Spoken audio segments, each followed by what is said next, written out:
Hello friends, ಇವತ್ತು July 23. ಈಗ ಸಾಯಂಕಾಲ 4:30 ಆಗೈತಿ.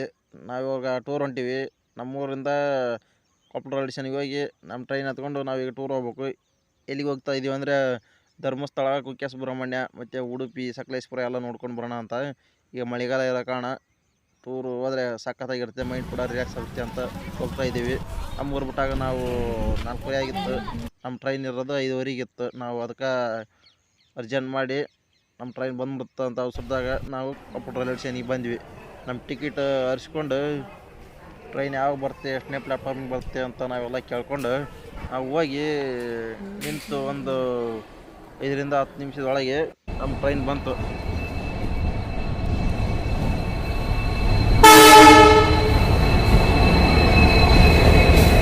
ಈಗ ನಾವು ಕೊಪ್ಪಳದಿಂದ ಹತ್ತಾ ಇರೋ ಟ್ರೈನ್ ಗದಗ ಟ್ರೈನ್. ಯಾಕಂದರೆ ನಾವು ಗದಗಿಗೆ ಹೋಗಿ ಅಲ್ಲಿಂದ ಕುಕ್ಕೆ ಸುಬ್ರಹ್ಮಣ್ಯ ಟ್ರೈನ್ ಹತ್ತಬೇಕು. ಯಾಕಂದರೆ ಗದಗಲಿಂದ ಡೈರೆಕ್ಟ್ ಕುಕ್ಕೆ ಸುಬ್ರಹ್ಮಣ್ಯಕ್ಕೆ ಟ್ರೈನ್ ಇಲ್ಲ. ಹಂಗಾಗಿ ನಾವು ಕೊಪ್ಪಳದಿಂದ ಗದಗಿಗೆ ಹೋಗಿ ಅಲ್ಲಿಂದ ನಾವು ಹೋಗೋ ಟ್ರೈನ್ ಟಿಕೆಟ್ ಹರಿಸಿ ಮತ್ತೆ ಇನ್ನೊಂದು ಟ್ರೈನಿಗೆ ಹತ್ತಬೇಕು. ನಾನು ಕೊಪ್ಪಳದಿಂದ ಗದಗಿಗೆ ಹೋಗೋ ಟ್ರೈನ್ ಹತ್ತಿದಾಗ ಖಾಲಿ ಇರ್ತಲ್ಲ ಅಂತ ಅಂದ್ಕೊಂಡಿದ್ದೆ, ಬಟ್ ಖಾಲಿ ಇತ್ತು. ಹಂಗಾಗಿ ನಾನು ಸ್ವಲ್ಪ ತಣ್ಣನ ಗಾಳಿ ತಗೋಬೇಕು ಅಂತ ಹೋಗಿ ಡೋರಿನ ಹತ್ರ ನಿಂತೆ. ಅಷ್ಟರೊಳಗೆ ನಮ್ಮ ಗದಗ ಬಂತು.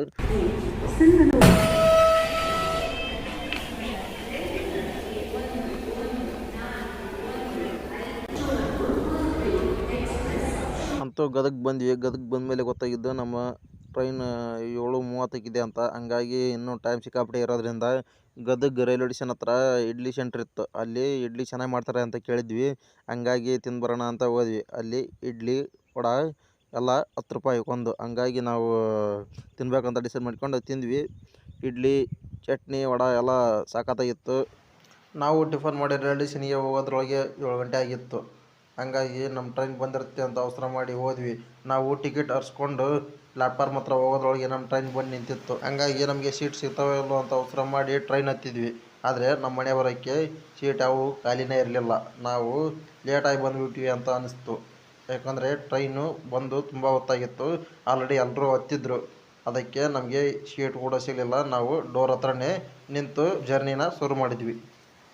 ಅಂತೂ ಡೋರ್ ಹತ್ರನೇ ನಿಂತ್ಕೊಂಡು ಗದಗಿನಿಂದ ಹುಬ್ಳಿಗೆ ಬಂದ್ವಿ. ಅಲ್ಲಿ 2 ಸೀಟ್ ಖಾಲಿ ಆದವು. ಅಲ್ಲಿ ಕುತ್ಕೊಂಡು ನಾವು ತಂದಿರೋ ಚಪಾತಿ, ಪಲ್ಯ ಮತ್ತು ಅವಲಕ್ಕಿನ ತಿಂದ್ವಿ.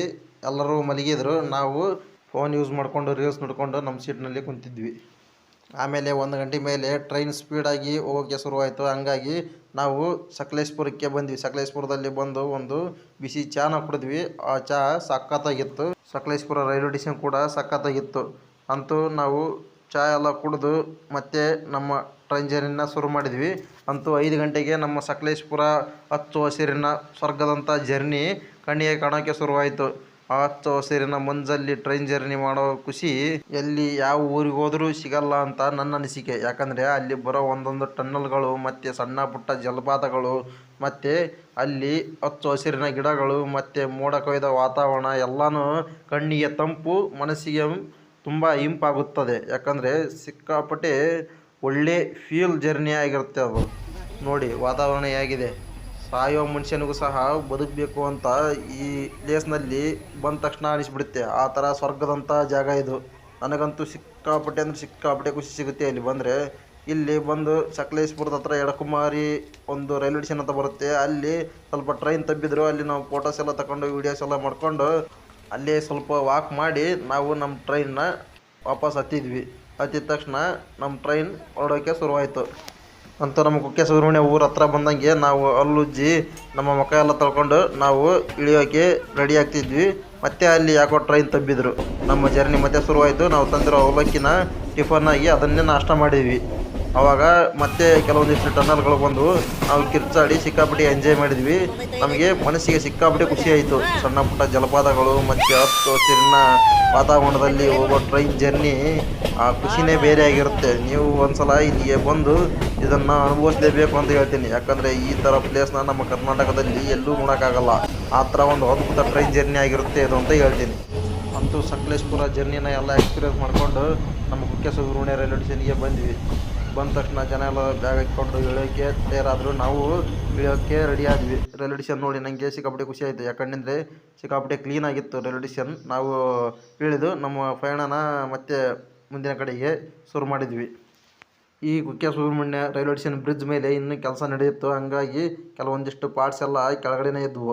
ಹಂಗಾಗಿ ನಾವು ನೋಡಿಕೊಂಡು ಅಲ್ಲಿಗೆ ಮೆಟ್ಲು ಇಳಿದು ಬಂದು ನಾವು ಆಟೋ ಏನು ಹಿಡ್ಕೊಳ್ಳಿಲ್ಲ, ನಾವು ನಡ್ಕೊತಾನೆ ಹೋಗ್ಬೇಕು ಅಂತ ಡಿಸೈಡ್ ಮಾಡ್ಕೊಂಡು ನಡ್ಕೊತ ಹೋದ್ವಿ. ಯಾಕಂದರೆ ಇಲ್ಲಿ ಬರುವಂಥ ಹಚ್ಚ ಹಸಿರಿನ ಮಧ್ಯೆ ಇರುವಂಥ ರಸ್ತೆಗಳಲ್ಲಿ ನಡ್ಕೊತ ಹೋಗ್ತಾ ಇದ್ದರೆ ಮನಸ್ಸಿಗೆ ಒಂಥರ ನೆಮ್ಮದಿ ಸಿಗುತ್ತೆ.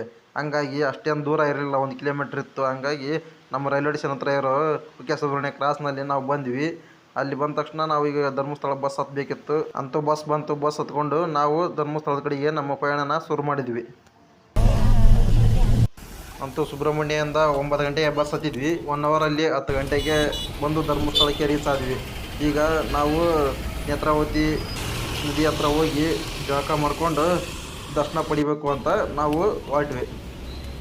ಈ ಕಡೆ ಸಿಕ್ಕಾಪಟ್ಟೆ ಮಳೆ ಆಗಿರೋದ್ರಿಂದ ಎಲ್ಲಿ ನೋಡಿದ್ರು ರಜ್ಜು ಮತ್ತು ಎಲ್ಲಿ ನೋಡಿದ್ರು ನೀರು ನಿಂತಿರ್ತವೆ. ನದಿ ಅಷ್ಟೇನು ಸಿಕ್ಕಾಪಟ್ಟೆ ಗಲಾಟೆ ಇರಲಿಲ್ಲ. ಹಂಗಾಗಿ ಅದಕ್ಕೆ ನಾವು ಆರಾಮಾಗಿ ಒಬ್ಬೊಬ್ಬರೇ ಹೋಗಿ ಸ್ನಾನ ಮಾಡಿಕೊಂಡು ನದಿ ವ್ಯೂ ಪಾಯಿಂಟ್ ಸಖತ್ತಾಗಿತ್ತು. ಅದನ್ನೆಲ್ಲ ನೋಡಿಕೊಂಡು ನಾವು ನಮ್ಮ ದೇವಸ್ಥಾನ ಕಡೆ ಹೋಗಬೇಕು ಅಂತ ವಾಪಸ್ ಹೊರಟಾಗ ಆ ನದಿ ಹತ್ರ ಇರೋ ಒಂದು ರಸ್ತೆ ಸಖತ್ತಾಗಿ ಕಾಣಿಸ್ತು. ಅಲ್ಲಿ ಸುತ್ತಮುತ್ತ ಇರೋ ನೇಚರ್ ಮತ್ತು ಮಧ್ಯೆಯಲ್ಲಿ ಇರೋ ಒಂದು ರಸ್ತೆ ಕಣ್ಣಿಗೆ ಸಿಕ್ಕಾಪಟ್ಟೆ ಇಷ್ಟ ಆಯಿತು. ಅದಕ್ಕೆ ನಾವು ವಿಡಿಯೋ ಎಲ್ಲ ಮಾಡಿಕೊಂಡು ಫೋಟೋಸ್ ಎಲ್ಲ ತಗೊಂಡು ದೇವಸ್ಥಾನ ಹತ್ರ ಹೋದ್ವಿ. ಅಲ್ಲಿ ಅಷ್ಟೇನು ಗಲಾಟೆ ಇರಲಿಲ್ಲ. ಹಂಗಾಗಿ ನಮಗೆ ಪಾಳ್ಯಕ್ಕೆ ಜಲ್ದಿನೇ ಕಳಿಸಿದ್ರು. ನಾವು ದೇವರ ದರ್ಶನ ಮಾಡ್ಕೊಂಡು ಪ್ರಸಾದ ಊಟ ಮಾಡಬೇಕು ಅಂತ ಹೋಗೋಷ್ಟರಲ್ಲಿ ಮಳೆ ಶುರುವಾಯಿತು. ಹಂಗಾಗಿ ಒಳಗಡೆ ಹೋದ ತಕ್ಷಣ ನಾವು ಒಳಗಡೆ ಹೋಗೋಕ್ಕೆ ತಡನೇ ಇರಲಿಲ್ಲ. ಮಳೆ ಮತ್ತೆಷ್ಟು ಜೋರಾಯಿತು. ಒಳಗಡೆ ಅಷ್ಟೇನು ಗಲಾಟೆ ಇಲ್ಲದೆ ಇರೋ ಕಾರಣ ನಾವು ಪ್ರಸಾದನ ಜಲ್ದಿ ಊಟ ಮಾಡಿಕೊಂಡು ನಮ್ಮ ಬ್ಯಾಗ್ ಹತ್ರ ನಾವು ಹೊರಟ್ವಿ. ಹೊರಗೆ ಬರೋಷ್ಟರಲ್ಲಿ ಮತ್ತೆ ಮಳೆ ಇನ್ನೂ ಜೋರಾಯಿತು. ಮಳೆ ಅನ್ನೋದು ಲೆಕ್ಕಿಸದೆ ಜನ ಇನ್ನೂ ಜಾಸ್ತಿ ಬರೋಕ್ಕೆ ಶುರು ಮಾಡಿದರು. ನಾವು ನಮ್ಮ ಬ್ಯಾಗ್ ಕಡೆ ಹೋಗಿ ನಾವು ಬ್ಯಾಗ್ ತಗೊಂಡು ನಮ್ಮ ಊರಿಗೆ ಹೋಗಬೇಕು ಅಂತ ಹೊರಗಡೆ ಬಂದ್ವಿ. ಮಳೆ ಕೂಡ ನಿಂತು ಫೋಟೋಸ್ ಎಲ್ಲ ತಗೊಂಡು ನಮ್ಮ ಬ್ಯಾಗ್ ಹಾಕ್ಕೊಂಡು ನಾವು ಕುಕ್ಕೆ ಸುಬ್ರಹ್ಮಣ್ಯ ಬಸ್ ಹತ್ತಬೇಕು ಅಂತ ಹೊರಟ್ವಿ. ಅಂತೂ ಮಧ್ಯಾಹ್ನ 3 ಗಂಟೆ ಆಗಿತ್ತು. ನಮಗೆ ಕುಕ್ಕೆ ಸುಬ್ರಹ್ಮಣ್ಯ ಬಸ್ ಸಿಕ್ಕಿತು. ಬಸ್ ಹತ್ಕೊಂಡು ಕುಕ್ಕೆ ಸುಬ್ರಹ್ಮಣ್ಯ ಕಡೆಗೆ ನಮ್ಮ ಪ್ರಯಾಣನ ಮತ್ತೆ ಶುರು ಮಾಡಿದ್ವಿ. ಕುಕ್ಕೆ ಸುಬ್ರಹ್ಮಣ್ಯಕ್ಕೆ ಬಂದು ಅಂತೂ ರೀಚ್ ಆದ್ವಿ. ರೀಚ್ ಆದ ತಕ್ಷಣ ನಾವು ಬಸ್ ಇಳಿದು ಹೋಗಿದ್ದೆ ಶ್ರೀ ಕುಕ್ಕೆ ಸುಬ್ರಹ್ಮಣ್ಯ ದೇವಸ್ಥಾನಕ್ಕೆ ಹೋಗ್ತಾ ದಾರಿಯಲ್ಲಿ ಸಿಕ್ಕಾಪಟ್ಟೆ ನೀರು ನಿಂತಿದ್ವು. ಯಾಕಂದರೆ ಅಲ್ಲಿ ಸಿಕ್ಕಾಪಟ್ಟೆ ಜನ ಮಳೆ ಅಂತೆ. ಹಂಗಾಗಿ ಸಿಕ್ಕಾಪಟ್ಟೆ ಜನ ನೀರಿನಲ್ಲಿ ರದ್ದು ರಾಡಿಯಲ್ಲೇ ಹೋಗ್ತಾಯಿದ್ರು. ಅಂತೂ ದೇವಸ್ಥಾನದ ಹತ್ತಿರ ಬರ್ತಾ ಇದ್ದಂತೆ ಲೈಟಾಗಿ ಮಳೆ ಶುರುವಾಯಿತು. ನಾವು ದೇವಸ್ಥಾನದ ಹತ್ರ ಬಂದು ದೇವಸ್ಥಾನದ ಗೋಪುರವನ್ನು ನೋಡಿ ಸಿಕ್ಕಾಪಟ್ಟೆ ಖುಷಿಪಟ್ವಿ. ಯಾಕಂದರೆ ಈ ದೇವಸ್ಥಾನ ಸಖತ್ತಾಗಿದೆ. ನಾವು ಒಳಗಡೆ ನಮ್ಮ ಬ್ಯಾಗ್ನ ಇಟ್ಟು ಶರ್ಟ್ನ ಬಿಚ್ಚಿ ಶ್ರೀ ಕುಕ್ಕೆ ಸುಬ್ರಹ್ಮಣ್ಯ ದೇವರ ದರ್ಶನಕ್ಕೆ ಒಳಗಡೆ ಹೋದ್ವಿ. ಅಷ್ಟೇನು ಗಲಾಟೆ ಇರಲಿಲ್ಲ. ಹಂಗೂ ನಮಗೆ ದೇವರ ದರ್ಶನ ಬೇಗ ಆಯಿತು. ನಾವು ಎಲ್ಲ ಮುಗಿಸ್ಕೊಂಡು ಹೊರಗಡೆ ಬಂದ್ವಿ. ಇಲ್ಲಿ ಪ್ರಸಾದ ಈಗ ನಾವು ಬಂದಿರೋ ಟೈಮಲ್ಲಿ ಬಂದಾಗಿತ್ತು. ಹಂಗಾಗಿ ಮಳೆ ಕೂಡ ಶುರುವಾಯಿತು. ನಾವು ವಾಪಸ್ ಪಟ್ಟಣ ರೈಲ್ವೆ ಸ್ಟೇಷನ್ಗೆ ಹೋಗಬೇಕು ಅಂತ ಅಂದ್ಕೊಂಡು ನಾವು ಜಲ್ದಿ ಹೋದ್ವಿ. ಅವಾಗ ಮಳೆ ಶುರುವಾದ ಕಾರಣ ಇನ್ನೂ ಟೈಮ್ ಇರೋ ಕಾರಣ ಆದಿ ಸುಬ್ರಹ್ಮಣ್ಯಗೆ ಹೋಗಬೇಕು ಅಂತ ಅಂದ್ಕೊಂಡು ಶ್ರೀ ಆದಿ ಸುಬ್ರಹ್ಮಣ್ಯ ದೇವರ ದರ್ಶನಕ್ಕೆ ಹೋದ್ವಿ. ಅಲ್ಲಿ ಬರೋ ಜಲಪಾತ ಮತ್ತು ಹರಿಯೋ ನೀರು ಸಖತ್ತಾಗಿ ಕಾಣ್ತಾ ಇದ್ವು.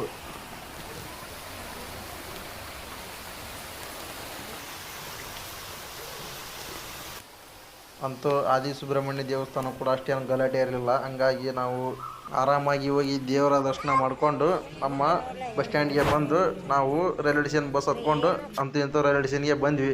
ನಾವು ರೈಲ್ವೆ ಸ್ಟೇಷನ್ಗೆ ಬಂದಾಗ ಟೈಮ್ ಆಲ್ರೆಡಿ 8 ಗಂಟೆ ಆಗಿತ್ತು. 8:15 ಅನ್ನೋದ್ರೊಳಗೆ ನಮ್ಮ ಟ್ರೈನ್ ಕೂಡ ಬಂತು. ಟ್ರೈನ್ ಹತ್ಕೊಂಡು ಮತ್ತೆ ನಮ್ಮ ಉಡುಪಿ ಕಡೆಗೆ ನಾವು ನಮ್ಮ ಜರ್ನಿನ ಶುರು ಮಾಡಿದ್ವಿ. ನಾವು ಉಡುಪಿಗೆ ಎಷ್ಟೊತ್ತಿಗೆ ರೀಚ್ ಆದ್ವಿ, ಏನು ಮಾಡಿದ್ವಿ ಅಂತ ಎಲ್ಲ ಸೆಕೆಂಡ್ ಬ್ಲಾಗ್ನಲ್ಲಿ ತೋರಿಸ್ತೀನಿ. ಆದಷ್ಟು ಬೇಗ ಬರ್ತೆ, ಕಾಯ್ತಾ ಇರಿ.